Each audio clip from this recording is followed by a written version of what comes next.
আজকে এত চড়কাবো ভাবতে পারে নাই, পুরো বিবিডির মতন চড়কাইছি। বিগ বিলিয়ন ডে যেমন চড়কায় তেমনি চড়কাই দিয়েছি। তো আজকে কটা পার্সেল আছে জানেন? 71টা পার্সেল আর 7টা পিক আপ। বুঝতে পারছেন তো? মানে হচ্ছে 7টা 78টা পার্সেল মোট আছে, তার মধ্যে একটা পেন্ডিং খাইছি আপাতত। এখনও পর্যন্ত আরেকটা পেন্ডিং খাই নাই। মানে পেন্ডিং মানে যখন পার্সেলটা নেই নেয়, ওই দাদা বললো সকালে ফোন করে দিয়েছে, ওটা আমার সুবিধা হয়েছে, বড় পার্সেল ছিল দেখিয়ে দিয়ে চলে এলাম। নাহলে আরও বেজ হয়ে যেত, ঘুরিয়ে বলতে হতো তো বড়ো পার্সেলটাকে।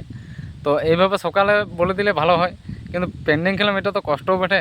নাহলে এতগুলো পার্সেল একটা পেন্ডিং, মানে বিরাট কষ্ট লাগছে। নাহলে সবগুলোই ডেলিভারি হয়ে যেত মনে হচ্ছে, যা পার্সেল আছে, মানে চেনা জানা সব আছে। তো ঠিক আছে, চটকাই দিয়েছি, কোনো করার নাই। তো এইভাবে পার্সেল নিতে থাকুন, ঠিক আছে, বাই।